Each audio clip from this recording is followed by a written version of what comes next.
Fala garotinhos, tudo bem? Meu nome é Henrique, eu sou fotógrafo. Estou aqui hoje para falar de uma câmera da Fujifilm, uma câmera que muitos vão dizer que é antiga, de 2014, mas se você tem mais de 40 assim como eu, 2014 foi tipo ano passado.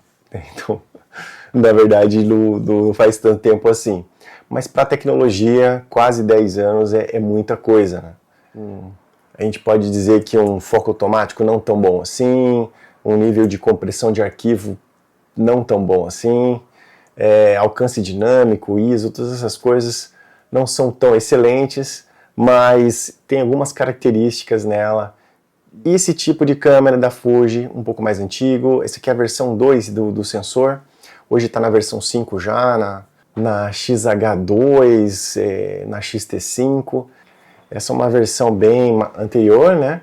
Mas ela tem umas características muito peculiares, muito interessantes, e é disso que eu vou falar. Na verdade, eu vou fazer um mini review aqui do que eu achei. Eu tô com ela já faz um tempinho já. Essa já é uma câmera que eu comprei já bastante usadinha já, com muitas marcas de uso, mas plenamente em funcionamento. Aqui ela tá com um grip bem legal, um grip que eu comprei no AliExpress, deixa essa pegada mais interessante. Eu vou mostrar para vocês depois umas fotos, uns vídeos dela sem esse grip, né, que é bem pequenininho mesmo daí. E esse grip, ele também é um suporte L, né? Ele permite que você coloque no tripé e tudo mais. Tem também aqui um adaptador de dedo, né? Para você ajudar também a segurar. É bem interessante também. Fica aqui atrás, ó. Fixa ele na sapata do flash. Eu já usei flash nessa câmera, olha que interessante. É flash fora da câmera, hein? Já fiz ali algumas fotos da minha família utilizando flash fora da câmera, com uma câmera da Fuji, controlando um flash Godox da Canon, e deu super certo. Então assim, qual que é o meu objetivo com esse mini review? Falar rapidamente as características dessa câmera. Muita gente vai pesquisar ali, algumas pessoas, né, uma câmera já antiga, mas algumas pessoas que pesquisarem pelo nome vão chegar nesse review. É um mini review que tem que ter essas informações, é interessante que tenha, mas o objetivo principal é dizer por que uma câmera dessa, bem antiga, tecnologicamente falando, pode ser interessante para você fotógrafo que nem utiliza essa marca, por que ela pode ser legal, por que ela pode te ajudar no teu dia a dia. É isso que eu vou explicar. Então vamos lá, a gente está falando da Fujifilm X-Z2. Tá? A linha XZ da Fujifilm é uma câmera básica e intermediária, como se fosse ali uma T7i, não chega a ser igual uma 80D porque ela não é selada, apesar de que ela é bastante resistente, você pega nela, é pequena, e até pesadinha pelo tamanho dela, a relação tamanho-peso, né? É até legal porque ela é toda de metal, ela tem aqui um flashzinho bem bacaninha, você pode direcionar, pode usar ele para disparar outro flash, né? Bem legal, eu já usei inclusive. Mas ela não é uma câmera totalmente de entrada, mas ela não é uma câmera assim high-end, tá? Então ela não tem selagem, ela tem poucas entradas, né? Tem aqui uma HDMI e uma saída para microfone, pouca coisa, né? A bateria pequena, que é um indício aí de uma câmera de entrada, né? Mas é uma câmera bastante interessante em termos de recurso, mesmo para aquele tempo lá, mesmo para aquela época. Ela tem 16 megapixels, olha que bacana, né? 16 megapixels, a gente está falando aí de 40 e tudo, né? Ela tinha 16 megapixels, que é bastante. Na verdade, um dos pontos negativos que depois eu vou falar é a questão do tamanho dos arquivos, é muita coisa. Esse arquivo de 16 megapixels acaba até atrapalhando o nosso fluxo de trabalho por ser tão grande. Os arquivos chegam a quase 40 megas, eu achei bem grande, mas eu acho que isso tem a ver com a peculiaridade do sensor, né, que é um sensor diferente, ele trabalha com os pixels de forma diferente, então por isso gera um arquivo maior, mas eu acho que tinha que ter uma opção de compressão desse arquivo e não tem. Questão de ergonomia, ela não tem uma pega muito legal. Aqui eu coloquei, então dá para ver, conforme eu tinha mencionado, um grip, né, um suporte L que já vem com esse grip que facilita bastante. Também coloquei esse outro grip aqui em cima que vai na sapata de flash. Caras, eu já usei essa câmera com flash Godox da Canon, com rádio flash, na verdade. Fiz umas fotos ali da minha família, vou mostrar para vocês, mas funciona bem e é bem surpreendente. Então assim, um sensor APS-C 16 megapixels, tela bem básica, tanto a tela como o viewfinder aqui, né, o LCD e o viewfinder são bem simples, não tem uma resolução muito boa, não são muito claros, mas quebra o galho. No caso aqui do LCD, ele não é articulável nem para frente, nem para trás, nem para os lados, nem para nada. Ele é fixo mesmo, que nem a 6D antiga. Ele não é touch, também que nem a 6D antiga. É bem daquela época mesmo, né? Questão de dials para configuração, os não de configuração fixa, mas aqueles que você mexe na hora de fazer a foto, só tem um, que é esse aqui. Depois eu vou mostrar em detalhe melhor. É um só. Mas, assim, todos os botões da câmera são configuráveis, ou quase todos. Então, é possível, por exemplo, você pressionar ele. Ele tem um botão de clique também, o próprio dial, ele tem um botão de clique. Então, você pode, por exemplo, configurar o shutter aqui, pressiona uma vez aqui, ele muda a função dele para abertura e você mexe a abertura. É bem legal e todos os botões são assim. A gente pode configurar os botões aqui para colocar o ISO, para colocar balanço de branco, sei lá, prioridade de alguma coisa, sabe, de rosto. Ele tem sim isso, não funciona bem, tá? O foco de rosto dele é bem antigo, eu acho, assim, até o foco normal mesmo de ponto, ele não é muito bom, é um dos pontos negativos. Também já falei os 2 pontos negativos aqui de spoiler, né? Mas no restante, cara, é bem interessante, o resultado é muito legal, vocês vão ver nas fotos que eu fiz. E vamos prosseguir. Então, falando rapidamente das 2 coisas que eu menos gostei dessa câmera, que provavelmente eu vá trocar essa câmera por conta disso, é o arquivo gigante, quase 40 megabytes de tamanho num arquivo de uma câmera com sensor de 16 megapixels. Eu acho um absurdo. Podia ter um modo compacto desse arquivo RAW, tô falando do RAW, né? E o outro problema é a questão do autofoco. O autofoco é terrível, terrível. Assim, é parecido com as Canons bem antigas lá. Eu tive uma XSI, se eu não me engano, uma XTI, muito antigamente, e eu acho que o foco é muito parecido com o da XTI lá, porque você faz o foco, ele crava, você bate a foto e não tá cravado. É inacreditável. Assim, para coisas muito estáticas, tipo paisagem, alguma coisa na rua, ele costuma funcionar de primeira ou de segunda, né? Mas assim, para fazer foto de pessoas, eu faço 3, 4 fotos para garantir. Esse é o grande problema. Se for uma coisa assim, bem calma, que você pode pensar e tudo, fazer, que é o ideal, né, para essa câmera, é você fazer tudo mais devagar mesmo, pensado, você consegue de boa.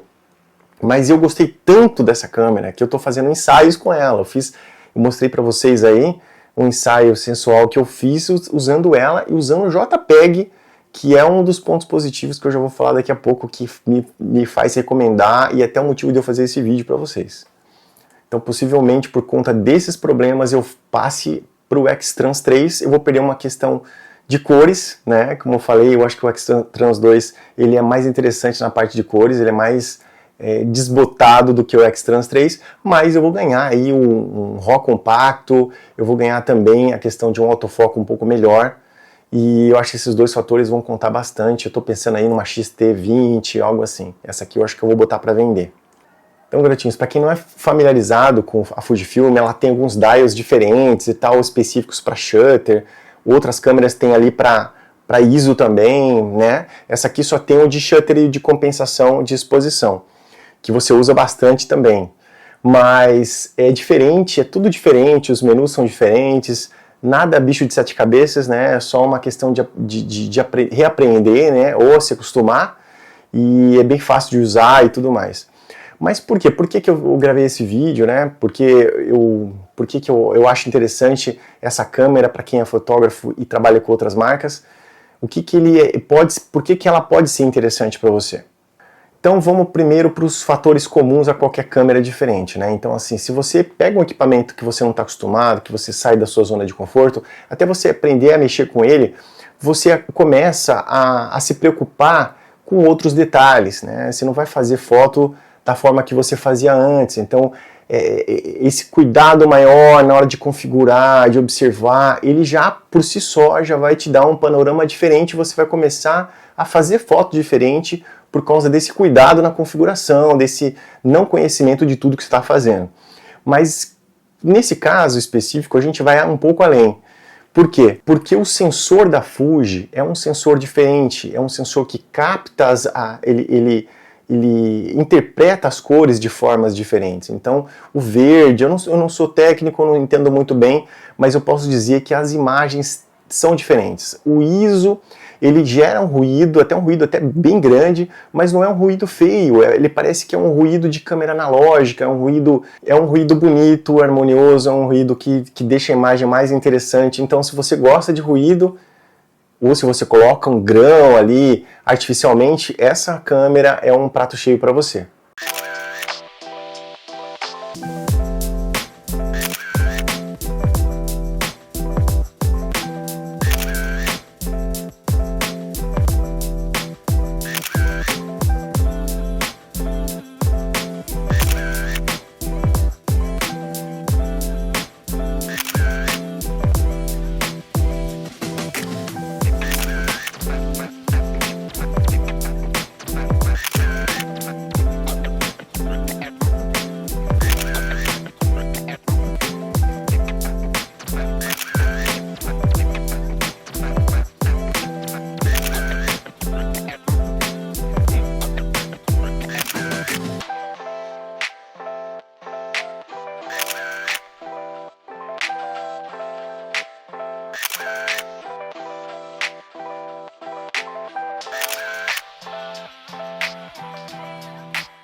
Garotinhos, eu lembrei que eu esqueci de mencionar que essa câmera é uma câmera APS-C, como todas as câmeras da série X da Fujifilm, com fator de corte de 1.5.